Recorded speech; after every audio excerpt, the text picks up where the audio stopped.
جبکہ رسول اکرم صلی اللہ علیہ وسلم نے اس حدیث میں بتایا کہ محبت اہل بیت کی دو قسمیں ہیں، ایک جنت کی ٹکٹ ہے اور دوسری جہنم کی ٹکٹ ہے۔ کہا کہ اب اس میں جس کی محبت ہے اس کی پرسنالٹی میں کوئی فرق نہیں پڑتا۔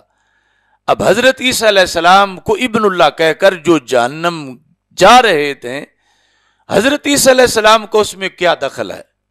انہوں نے تو نہیں کہا کہ مجھے ابن اللہ مانو، اور انہیں جو ابن اللہ مانے اسے جہنم پھینکنے سے یہ بھی نہیں کہ ان کا کوئی مرتبہ ختم ہوتا ہے کہ ان کو جو ابن اللہ مانتے تھے انہیں جہنم میں کیوں پھینکا جا رہا ہے، کہ انہوں نے تو محبت ہی وہ کی ہے جو جہنم لے جاتی ہے۔ تو ہماری سوسائٹی کے اندر یہ اندھیر نگری ہے کہ حب علی، حب اہل بیت رضی اللہ تعالی عنہم کے اندر یہ کیٹاگری جو جہنم میں لے جانے والی محبت ہے۔ اب وہ حضرت عیسیٰ علیہ السلام کو ابن اللہ کہتے تھے تو بغض کی وجہ سے نہیں کہتے تھے، اپنے طور پیار کی وجہ سے کہتے تھے، اور پھر جو ان کو کہنے سے روکتے تھے وہ انہیں کہتے تھے کہ تمہارے اندر کوئی مروڑ ہے کہ تم حضرت عیسیٰ علیہ السلام سے پیار نہیں کرتے، پیار میں تو ہر چیز مانی جاتی ہے اور کہیں کوئی حد تسلیم نہیں کی جاتی۔ تو ایسے ہی حب علی رضی اللہ تعالی عنہ میں سرکار نے یہ خبر دی قیامت تک کے لیے کہ علی تمہارے ساتھ یہ سلوک ہوگا کہ کچھ تمہارے بغض میں مارے جائیں گے اور کچھ تمہاری غیر شرعی محبت میں مارے جائیں گے۔ نام اس کا محبت ہی ہوگا کہ وہ کہیں گے کہ ہم نے تو علی علی کرنا ہے، ہم نے بے حد ان سے پیار کرنا ہے۔ یہ کوئی شرعی حد ویسے تو دین کہتا ہے کہ ان سے کھل کے پیار کرو، بے حد پیار کرو، یعنی اس معنی میں کہ 100 درجے، 1000 درجے، لاکھ درجے یہ حدیں توڑ دو اور پیار ہی پیار کرتے جاؤ۔ مگر آگے جو شریعت نے حد رکھی ہوئی ہے اس حد کو توڑو گے تو پھر جہنمی بن جاؤ گے۔ شریعت کہتی ہے کہ وہ نبی نہیں، شریعت کہتی ہے وہ اللہ نہیں، شریعت کہتی ہے وہ خلیفہ اول نہیں۔ اب جو کہتا ہے کہ ہم نے کسی کی نہیں ماننی، ہم نے بے حد شرعی کراس کر کے بھی ان سے پیار کرنا ہے اور ہم نے بچ جانا ہے، چونکہ مولا علی کے سے ہم پیار کر رہے ہیں تو وہ ہمیں بچا لیں گے۔ تو مولا علی رضی اللہ تعالی عنہ نے خود 14 صدیاں پہلے جب یہ حدیث لوگوں کو سنائی تو ساتھ یہ تقریر اپنی طرف سے بھی سنائی جو آج سنانا فرض ہے اس بندے پر جو علی والا ہے، اور جو علی کا دشمن ہے، علی کا مخالف ہے، وہ نہیں سنا سکتا۔ جیسے حضرت عیسیٰ علیہ السلام کو ابن اللہ کہنے والا عیسیٰ والا نہیں ہے، عیسیٰ کا باغی ہے، حضرت عیسیٰ علیہ السلام کا دشمن ہے۔ حضرت عیسیٰ علیہ السلام اس کا ہاتھ قیامت کے دن نہیں پکڑیں گے، اور اللہ عیسیٰ علیہ السلام کی وجہ سے حضرت عیسیٰ علیہ السلام کو ابن اللہ کہنے والے کے ساتھ کوئی نرمی نہیں کرے گا کہ چلو کوئی نہیں، میرے نبی کی شان ہی بیان کر رہا تھا۔ جب وہ حد کراس کر گیا ہے تو اس میں عیسیٰ علیہ السلام جب خود بیزار ہیں، ناراض ہیں، تو اللہ کیسے ان کی وجہ سے کسی کو کوئی چھوٹ دے؟ تو اس بنیاد پر حضرت مولا علی رضی اللہ تعالی عنہ نے اسی حدیث میں آگے موجود ہے، مشکات شریف میں بھی، مسند امام احمد میں بھی، کہ حضرت مولا علی رضی اللہ تعالی عنہ نے یہ 6102 نمبر جو حدیث ہے اس میں فرمایا، یہلک فی رجلان، میرے بارے میں مولا علی نے اپنی طرف یہ حدیث پہلا حصہ بیان کر کے فرمایا، یہلک فی رجلان، میرے بارے میں 2 قسم کے لوگ ہلاک ہو جائیں گے، یعنی ان کی ایمانی ہلاکت ہوگی، اگرچہ دنیا میں ویسے چل پھر رہے ہوں گے لیکن ایمانی طور پر وہ زہر وہ کھا گئے ہیں کہ جس کی وجہ سے ایمان سلامت نہیں رہے گا۔ کون سا؟ پہلے نمبر پر آپ نے ذکر ہی محب کا کیا. محب مفرط یقرضنی بما لیس فی، میری وجہ سے میرا وہ محب ایمانی موت مر جائے گا. محب مفرط، مفرط ہے کہ محب ہونے کے ساتھ ساتھ شریعت کی حدیں بھی توڑتا ہے، اور میری محبت کی آڑ میں شریعت سے بغاوت کرتا ہے، اور کہتا ہے کہ محبت علی میں ہم جو کہیں، قرآن پر ان کو فضیلت دیں، ان کو نبیوں پر فضیلت دیں، انہیں اللہ کہیں معاذ اللہ، ان کو خلیفہ بلا فصل کہیں معاذ اللہ، ہم جو بھی کہیں، چونکہ محبت ہے اور اہل بیت کی محبت جنت کی ٹکٹ ہے. تو مولا علی کہتے ہیں جس نے یہ افراط والی محبت مجھ سے کی، کہ جس محبت میں شریعت کو سامنے نہیں رکھا اور شریعت کی حدیں پھلانگ کے اس نے مجھ سے پیار کیا، فرمایا پہلے نمبر پر تو یہ جہنم میں جائے گا. دو طبقے جو میری وجہ سے ہلاک ہوں گے، ایک محب مفرط، محب کے ساتھ مفرط کی قید لگا کے تو خود دو قسمیں بتا دیں کہ ایک محب علی وہ ہے جو غیر مفرط ہے، دوسرا محب علی وہ ہے جو مفرط ہے.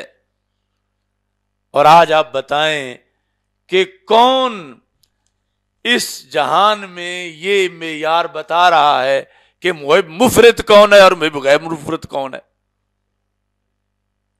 یعنی یہاں تو صرف محب کی ایک ہی قسم مانی جا رہی ہے، دوسری قسم ہی نہیں مانی جا رہی. تو جیسے بغض والے کا رد ضروری ہے، ناسبی کا، خارجی کا رد ضروری ہے کہ اس وجہ سے جہنم ملتی ہے، تو اتنا ہی تو اس محب کا رد بھی ضروری ہے کہ جو محب جس کا رد خود مولا علی کر کے گئے ہیں کہ میرا محب، مگر ہے کیا؟ مفرط، حد سے بڑھنے والا. اب اور کوئی معنی مفرط کا ہی نہیں. اور یہاں جو لوگ ہیں وہ کہتے ہیں ہم حد مانتے نہیں. حد ہوتا کون ہے بیان کرنے والا؟ کوئی. ہم نہیں مانتے، ہم ملا کی بات نہیں مانتے.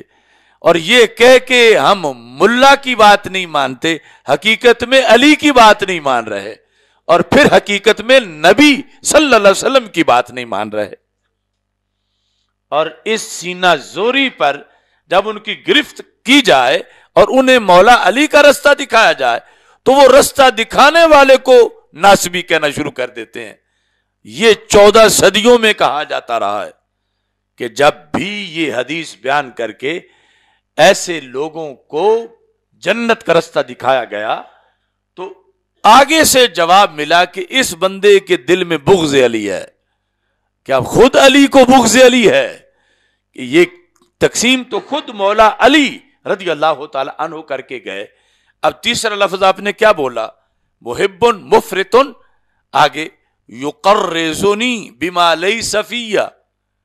یقرض ہے تقریض سے، یہ جو کتابوں پر تقریض لکھی جاتی ہے. یقرضنی بما لیس فی، فرمایا میری وہ شانیں بیان کرتا ہے جو رب نے مجھے دی ہی نہیں. وہ تقریض کرتا ہے، میری توصیف کرتا ہے، تعریف کرتا ہے.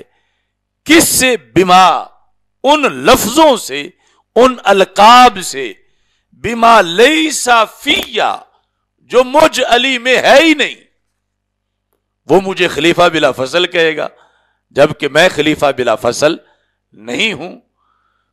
وہ من کنت مولا ہو فعلی مولا ہو سے میری خلافت کا اعلان مانے گا جبکہ اس میں میری خلافت بلا فصل کا اعلان ہے ہی نہیں.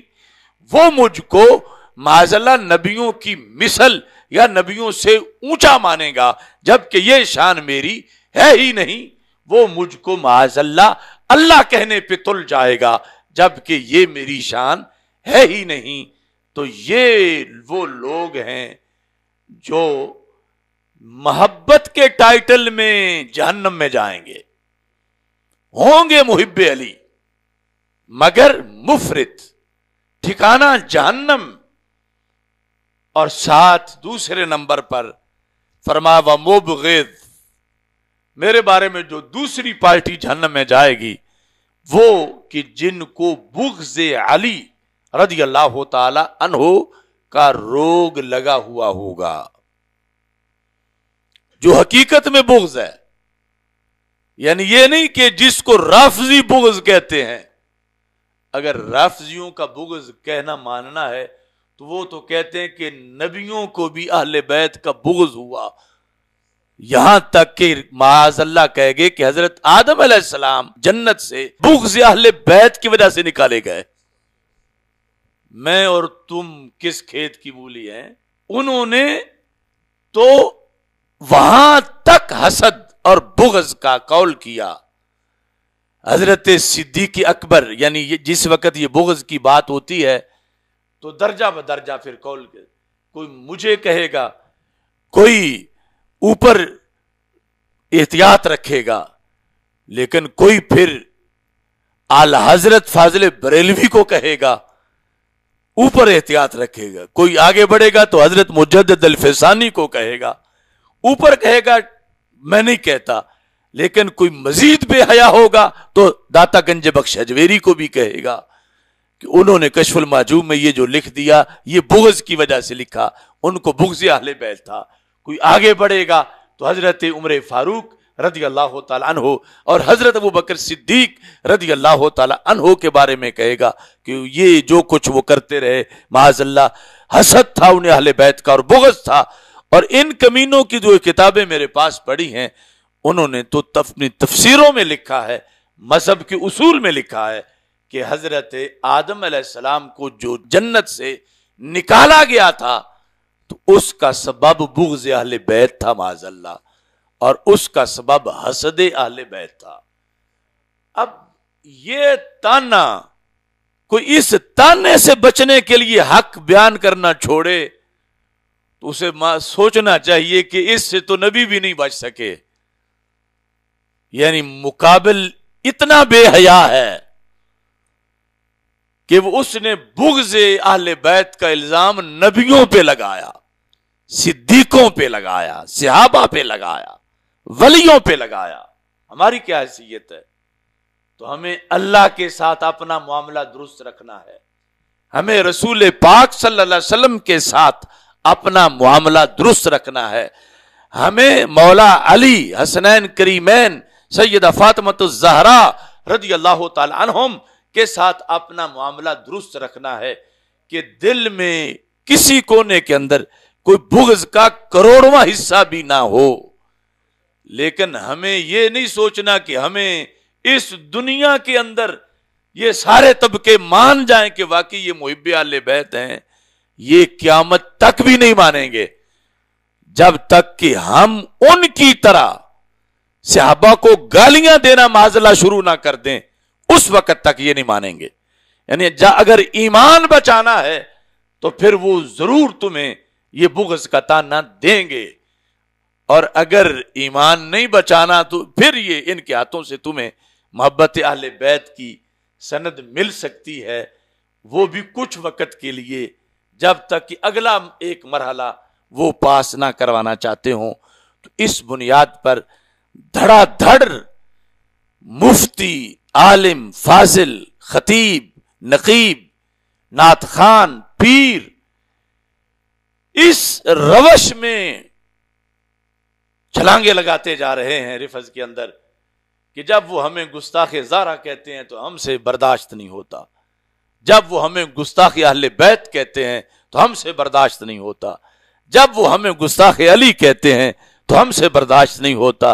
ہم ان کا تانا نہیں سن پاتے، لہذا ہم ان کے ساتھ جا کے کھڑے ہو رہے ہیں۔